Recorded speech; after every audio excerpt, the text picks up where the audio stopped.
Did you hear about Caleb Harding? The man actually bought himself a frontier woman.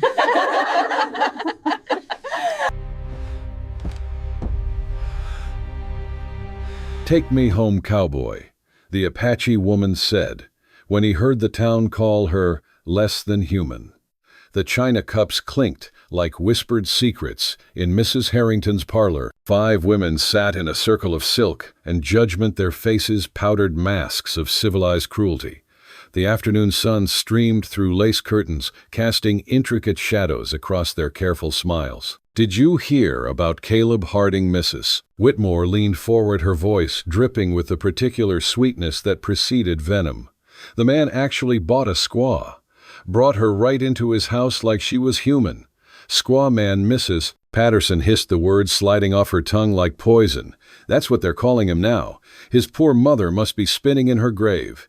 She's not dead, Margaret. Well, she might as well be with a son like that. Can you imagine the shame? The Hardings used to be somebody in this territory." Laughter tinkled through the room like broken glass. Mrs. Harrington topped off their teacups with practiced grace, her eyes glittering with malicious delight. Outside the window, a man stood frozen on the opposite porch. Caleb Harding had heard every word. His knuckles whitened against the railing, the wood groaning softly under the pressure. But his face remained stone. He had learned long ago that showing pain only invited more of it. He turned and walked into his house, each step measured and deliberate. Inside, a woman sat by the cold fireplace. Her back was straight as a pine, her black hair falling loose around shoulders that had carried more weight than any of those parlor women could imagine. She did not look up when he entered. She was staring at something far beyond the walls, a horizon only she could see, where the plains met the sky and her ancestors still rode free.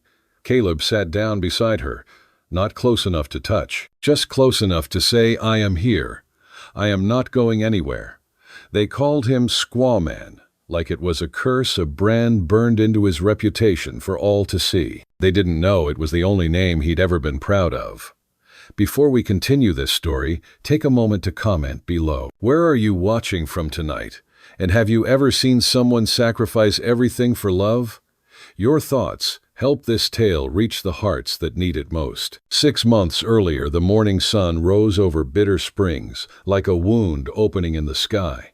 The heat was already brutal, the kind that made the air shimmer and dance above the cracked earth. Kaya knelt by the creek, behind Mrs. Morrison's boarding house, her hands raw and red from lye soap. Steam rose from the washing tub, carrying the smell of other people's sweat, other people's lives. She had been scrubbing since before dawn, her knuckles bleeding into the water, and she would scrub until her fingers split open if that's what it took to earn the 50 cents that would buy her another day of survival. The women whose clothes she washed never thanked her. They left their bundles at the back door, coins wrapped in cloth, and pretended she didn't exist. It was better than the alternative, the men who did notice her, who saw an Indian woman alone and unprotected. She was 24 years old.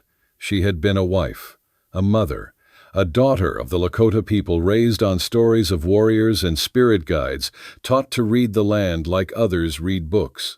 Now she was none of those things. She was a ghost moving through a world that refused to see her. 7 years ago, Thomas Pritchard had come to her father's camp with bolts of cloth and promises sweeter than honey. He was a traitor, he said, a good Christian man who respected the native peoples. He wanted to marry her, to give her a life of comfort, and plenty to bridge the gap between their worlds.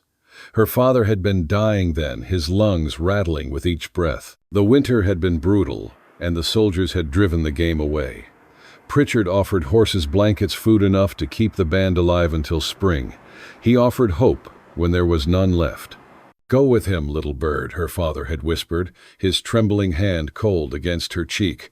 "Live. That is all I ask. Live and remember us."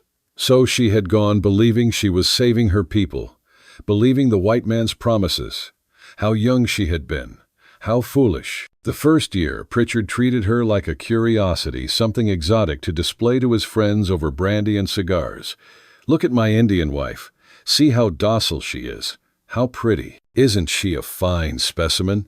They would examine her like livestock, commenting on her teeth, her posture, the color of her skin. The second year, she gave him a son. The baby lived 3 days before fever took him. Kaya held his tiny body until it grew cold, singing the death songs her grandmother had taught her. Pritchard did not attend the burial. The third year, a daughter. She was beautiful with her father's light eyes and her mother's dark hair. Kaya named her Morning Star. She died in Kaya's arms at 2 months old, her tiny body too weak to fight the sickness that swept through the town. The white doctor had refused to come. "I don't treat savages," he'd said. After that, Pritchard stopped looking at her with curiosity. He looked at her with blame, with disgust, as if the deaths of their children were her fault, a defect in her savage blood. "Can't breed proper children," he muttered, when he thought she couldn't hear. "Savage blood is weak, corrupted." By the 5th year, he had stopped coming to her bed entirely. By the 6th, he had stopped speaking to her except to give orders. She was less than a servant to him. She was a mistake he couldn't quite bring himself to correct. Then his sister arrived from Boston, bringing with her a young widow named Clara, blonde, pale, educated, everything Kaya was not. Everything the society Pritchard aspired to join demanded. 3 weeks later, Pritchard threw Kaya out of the house, with nothing but the dress on her back. He didn't even give her shoes. "You're used up," he said, his voice flat, as the prairie empty of any feeling. "I have no more use for you. Go back to your people or die in the street. It makes no difference to me." She walked for 2 days barefoot and bleeding to reach her people's camp, only to find strangers living there. The old chief, the one who had blessed her marriage with reluctant hope, had died. A new leader had risen, one who had always opposed her father's decision to trade her to a white man. "You left us," the new chief said, refusing to meet her eyes. "You slept with the enemy. You ate their food, wore their clothes, prayed to their God. You carried their children in your belly. You are a ghost now. We cannot see you. We will not see you." She had stood there as the people she had known all her life walked past her, as if she were made of air. Children she had once held, women she had grown up with, all of them looking through her like she had already died. That was 2 years ago. Now she lived in a shack at the edge of Bitter Springs, a structure so flimsy that wind whistled through the cracks and rain pooled on the dirt floor. She washed clothes for women who wouldn't let her in their front doors, who left her payment wrapped in cloth so they wouldn't have to touch her hand. She slept with a knife under her thin blanket, because men sometimes came in the night, drunk on whiskey and cruelty, thinking a squaw alone was fair game. She had fought them off so far, had cut one badly enough that he'd needed stitches, but she was getting tired. So tired.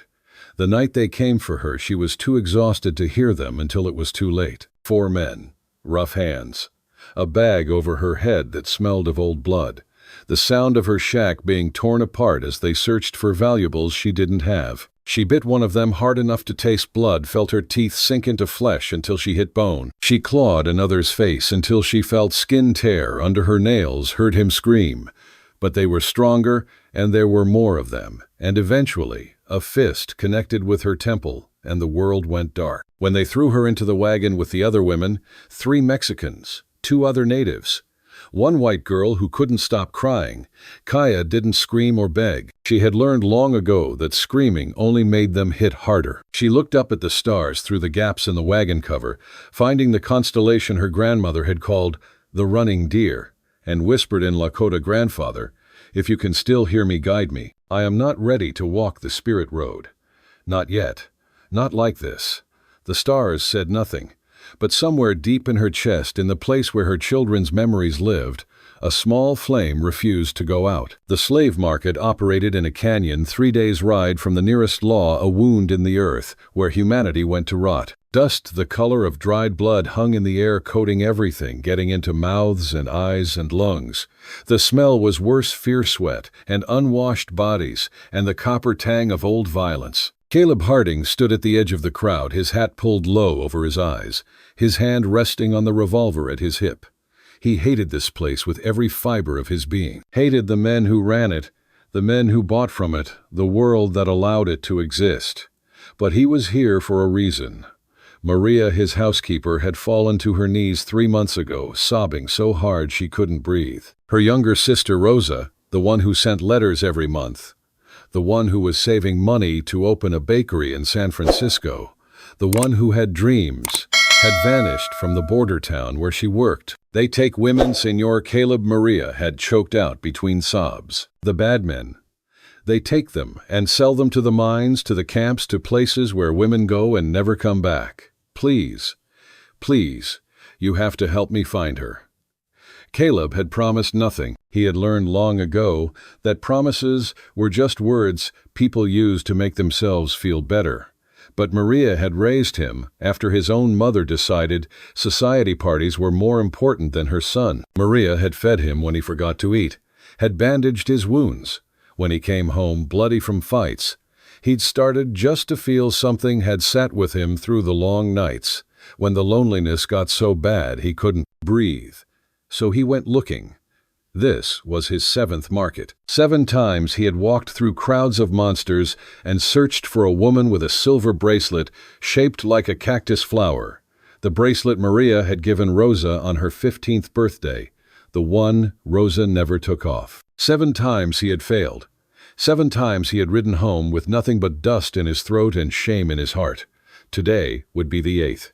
He scanned the women lined up near the wooden platform. Mexican native, one pale girl who looked barely 15, her eyes already dead. No silver bracelet, no Rosa. He was turning to leave, already composing the lie he would tell Maria. "I'm still looking, I won't give up," when the commotion started. "Get her up there," a slaver shouted. "Hold her steady, damn it, she bites." 2 men dragged a woman onto the platform. She wasn't fighting them. That was the first thing Caleb noticed. Most women fought at this point, or wept, or went limp with terror. This woman walked. Each step measured deliberate, as if she were walking into a sacred ceremony rather than her own sale. Her back was straight as a rifle barrel.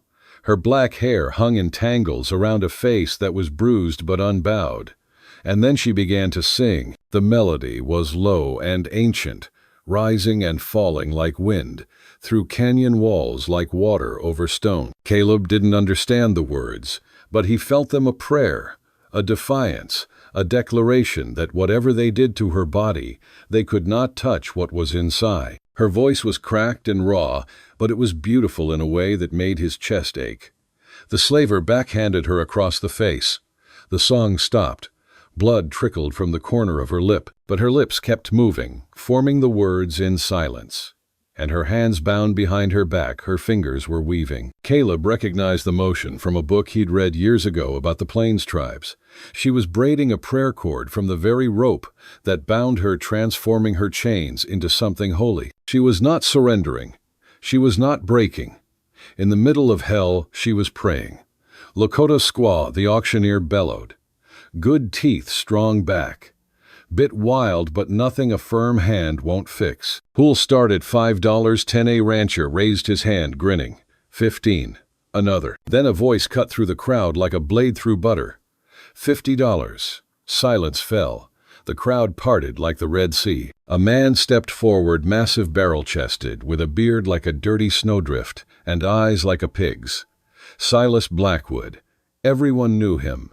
Everyone feared him. He owned 3 mining camps in the territory, places of darkness and despair. The women who went to his camps didn't come back. Their bodies were sometimes found in ravines months later, if they were found at all.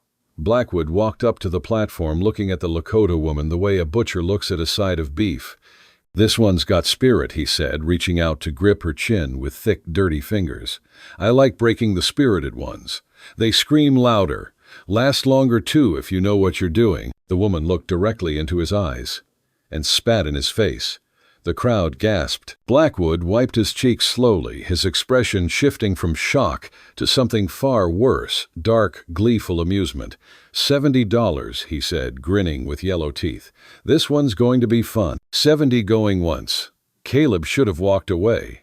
This wasn't Rosa. This wasn't his problem. He had learned long ago that you couldn't save everyone, couldn't save anyone really, and trying only got you killed or broken. But his eyes found her hands again, still braiding, still praying. And something in his chest, something he'd thought was dead and buried years ago, cracked open like earth after rain. $100. His own voice surprised him. The crowd turned. Blackwood's piggy eyes narrowed his amusement, curdling into suspicion. "Who the hell are you? Name's Caleb Harding, ranch outside Redemption Falls." He kept his voice flat, bored, like he was discussing the price of cattle. "I need a housekeeper. This one looks strong enough." Blackwood studied him. 120. 150. Caleb didn't blink, didn't break eye contact. The silence stretched like a held breath. Blackwood was rich, but he was also cheap, a man who squeezed every penny until it screamed.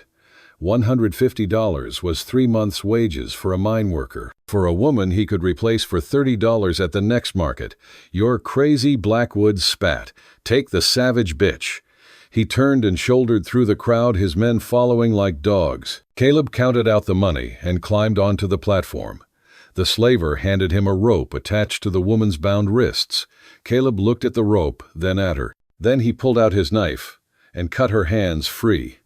For the first time, something flickered in her dark eyes. Not gratitude, something more complicated. She rubbed her wrists where the rope had bitten into flesh, still holding the tiny prayer braids she'd woven from her bonds. "You didn't buy me for a housekeeper," she said. Her English was clear, tinged with an accent that made each word sound deliberate, considered.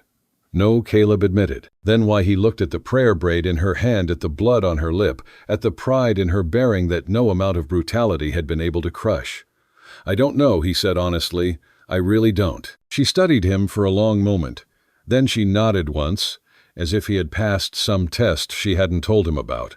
"My name is Kaya," she said. "It means older sister in my language. But I have no family left to be sister to." "I have a horse," Caleb said. 3 days' ride to my ranch.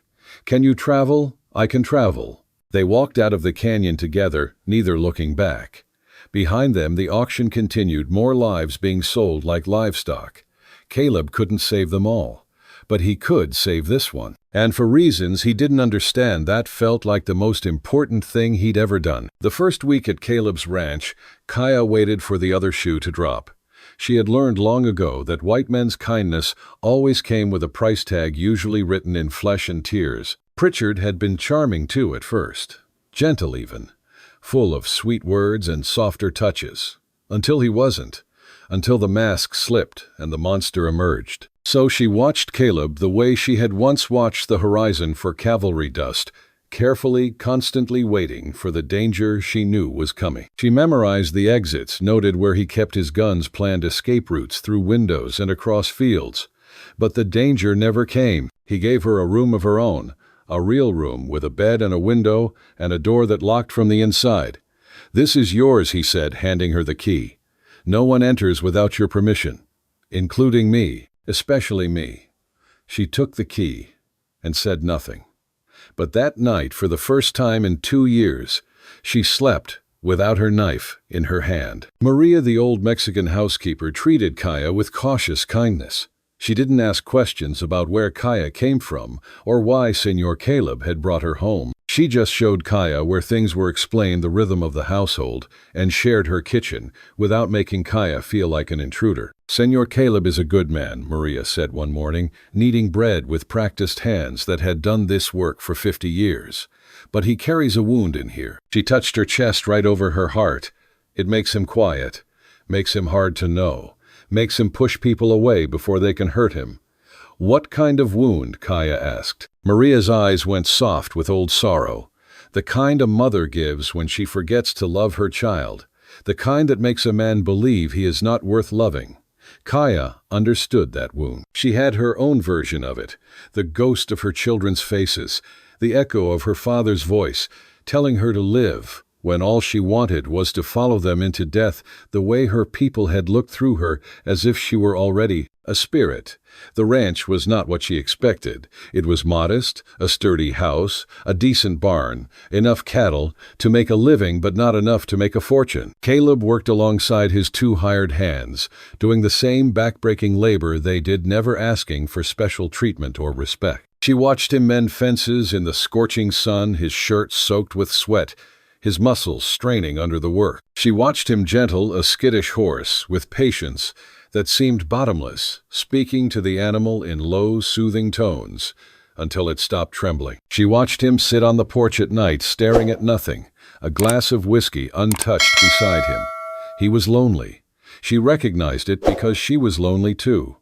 Two people alone in a crowded world. One evening she came out of her room to find him struggling with the ranch's account books, his brow furrowed in frustration, numbers swimming across the page. Without thinking, she sat down across from him. "The numbers don't add," she said, pointing to a column. "You carried wrong here, and here." He stared at her. "You can read numbers, I can read everything." "My husband," she paused, the word tasting like ash in her mouth. "The man I was married to had many books. Reading was the only freedom he couldn't take from me." Caleb looked at her differently after that. Not with pity, she would have hated pity. With something closer to recognition, the look of one survivor seeing another. The second week she found him outside her door at dawn, a bundle of herbs in his hand, looking awkward and unsure. "Maria said you were coughing last night," he said gruffly, not meeting her eyes. "These are for tea. A Navajo woman in the hills sells them." She took the bundle, recognized the plants her grandmother had used, the same ones to treat winter sickness. "This is 2 days' ride from here." "The town doctor won't treat Indians," Caleb said flatly. "I wasn't going to watch you get sicker," while he sat on his principles. He walked away before she could respond. That night she brewed the tea and sat by the fire thinking about a man who would ride 4 days to fetch medicine for a woman he barely knew. A woman the world told him was worth less than his horse. The wall around her heart developed its first crack. Caleb and Kaya did not fall in love the way people do in stories all at once, with declarations and passion and swept-away feeling. They fell in love the way dawn comes to the desert, so gradually that you don't notice, until suddenly the whole world is light. It was in the small things, the things no one else saw. The way Caleb started leaving wildflowers on the kitchen table without saying anything about them. The way Kaya began humming Lakota songs while she worked filling the silent house with melodies it had never known. The way he built her a garden without being asked, remembering that she had mentioned once, just once, in passing, missing the herbs her grandmother used to grow. The way she mended his shirts with stitches so small they were almost invisible, taking care with something that belonged to him. One night a thunderstorm rolled through the canyon, shaking the house and turning the world to water and fire. Kaya woke to the sound of screaming, her own, screaming from a nightmare she couldn't escape. In the dream she was back in the wagon with the slavers, and no one was coming. No one would ever come. She stumbled onto the porch, gasping for air, her heart threatening to break through her ribs. And she found Caleb already there. He didn't touch her, didn't ask what was wrong. He just sat down on the porch steps, rain misting around them, and said, "I have nightmares too." About what she asked when she could breathe again, about being 8 years old and realizing my mother wished I'd never been born.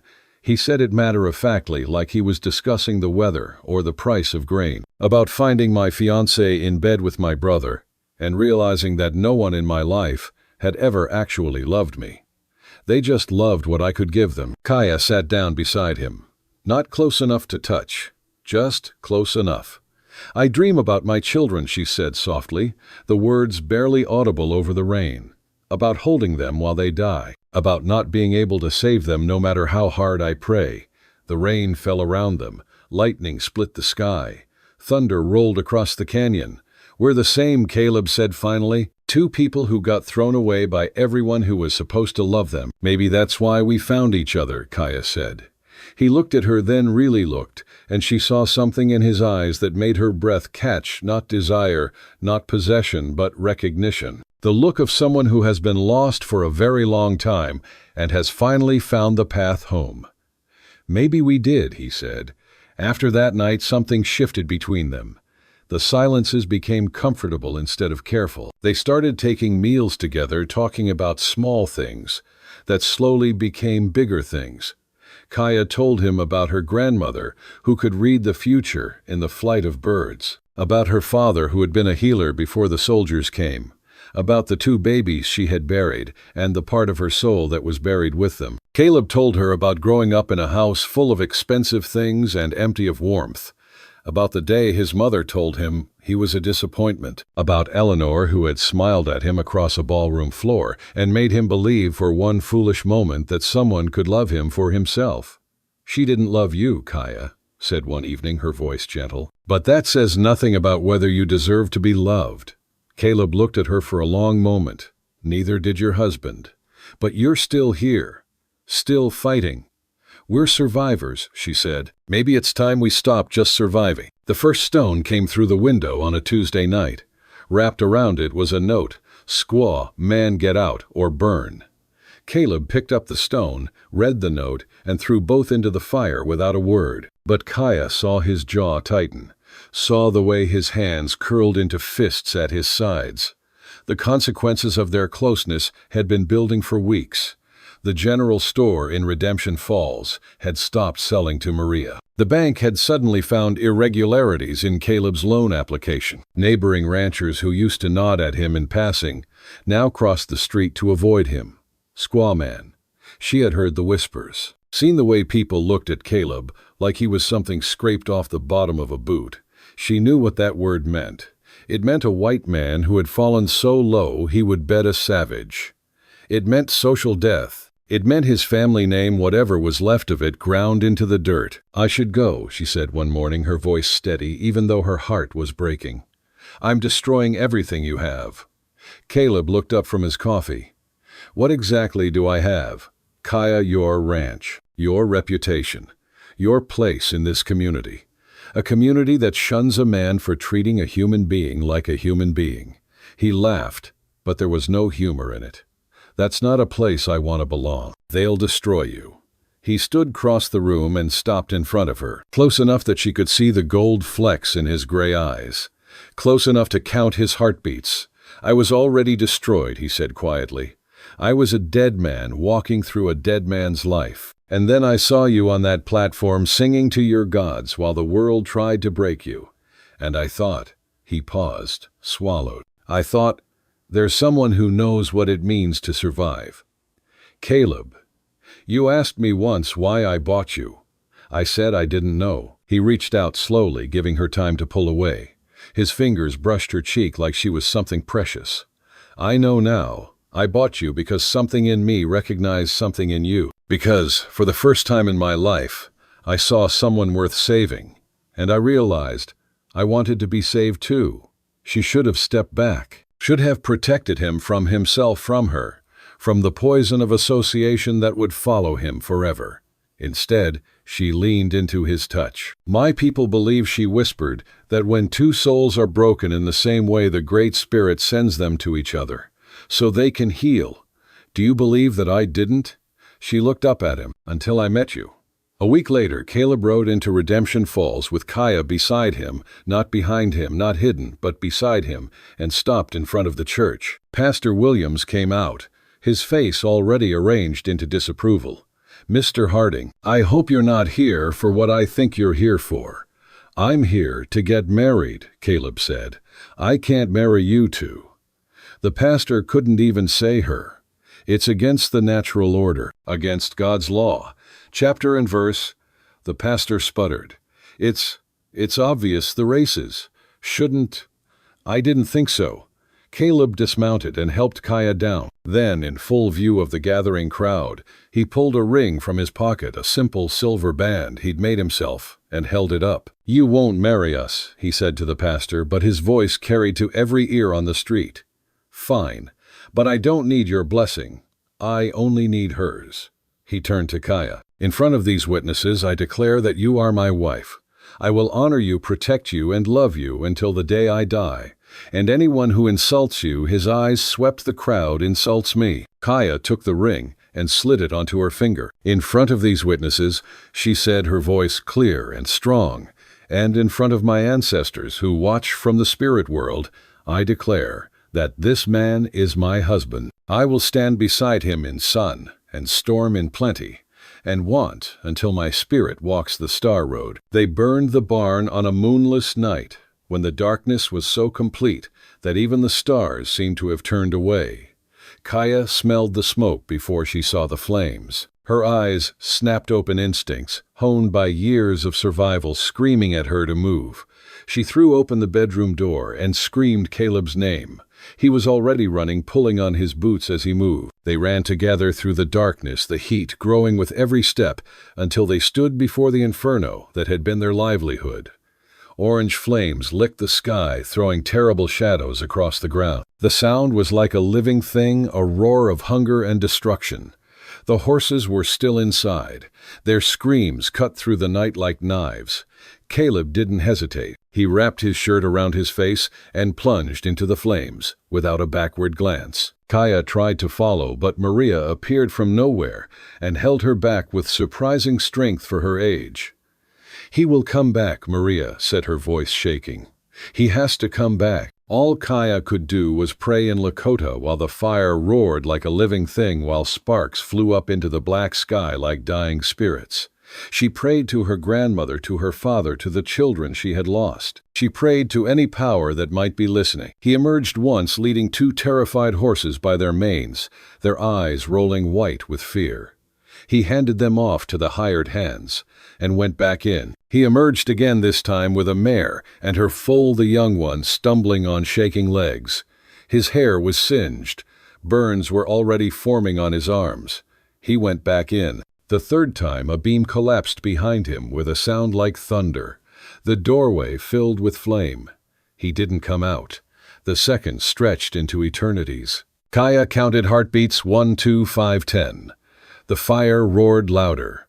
The roof groaned. 20 heartbeats. 30.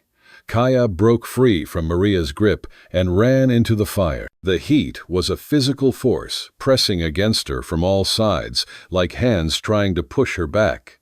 Smoke blinded her, filled her lungs, made every breath a battle. Her skin felt like it was peeling away. Her eyes streamed with tears that evaporated before they could fall. But she had survived worse. She had buried her children. She had been thrown away by 2 worlds. She had walked through the fire of grief and emerged, scarred but standing. She would not lose this man to cowards who attacked in the dark. She found him near the back of the barn, pinned under a burning beam that had fallen across his chest. His eyes were open, conscious, but unable to move. When he saw her, something like despair crossed his face. "Leave me," he gasped. "Get out. Please." "I am Lakota," she said, her voice steady despite the inferno around them. "We do not leave our own." She found strength she didn't know she had. Maybe it came from her grandmother, who had once carried 3 children through a blizzard. Maybe it came from her father, who had fought soldiers until his last breath. Maybe it came from the spirits of her lost babies watching over her from the Star Road. She lifted the beam, just enough. Just enough for him to crawl free, dragging himself across the ground while the fire raged around them. She grabbed his arm and pulled, and together they stumbled toward where the door had been. The roof began to cave in behind them. Flames reached for them like fingers. The smoke was so thick she couldn't see, couldn't breathe, could only feel Caleb's hand gripping hers. They burst out of the barn and collapsed on the ground, just as the structure fell in on itself with a sound like the end of the world. For a long moment, they just lay there, coughing, bleeding, singed but alive. Maria was crying. The hired hands were staring in disbelief. The fire crackled and popped as it consumed what was left. Caleb turned his head and looked at her. His face was black with soot, his eyebrows singed burns blistering on his arms. But his eyes were clear. "You came for me," he said, wonder in his voice, and something else, something that might have been awe. "Always," she said, "I will always come for you." That was when she knew, not just suspected, not just hoped, knew with a certainty of stone and stars. This man, this wounded, stubborn, impossible man, was her home. Not the ranch, not the land, not any place on any map. Him, his heart, his hands, his eyes looking at her like she was worth dying for, and she would burn down the whole world before she let anyone take him from her. The fire did not destroy them. It revealed them. Word spread through Redemption Falls about what had happened. Some people nodded with satisfaction. The Squaw Man was getting what he deserved. But others began to whisper differently. She went into a burning barn for him, dragged him out herself. What kind of love makes a person do that? Tom Wright, the blacksmith, rode out to the ranch the next day with lumber. Figured you could use some help rebuilding, he said gruffly. Don't make nothing of it. The following week, 2 more men came. Then 3. Then a widow named Mrs. Chen, who had been shunned by the town for years because of her own foreign blood, arrived with food and medicine. The tide didn't turn all at once. Some people never forgave Caleb for loving who he loved, but cracks appeared in the wall of contempt. And through those cracks, light began to seep. A year after the fire, Kaya stood on the porch of their rebuilt home, her hand resting on the gentle swell of her belly. Caleb came up behind her, wrapping his arms around her, his chin resting on her shoulder. Scared, he asked. Terrified, she admitted. The ghosts of her lost children still haunted her. We'll face it together, he said. Whatever comes. She turned to face him. Maria finally got a letter from Rosa. She's alive, working in a mission in California. Caleb's face softened. I never found her. No. But you looked.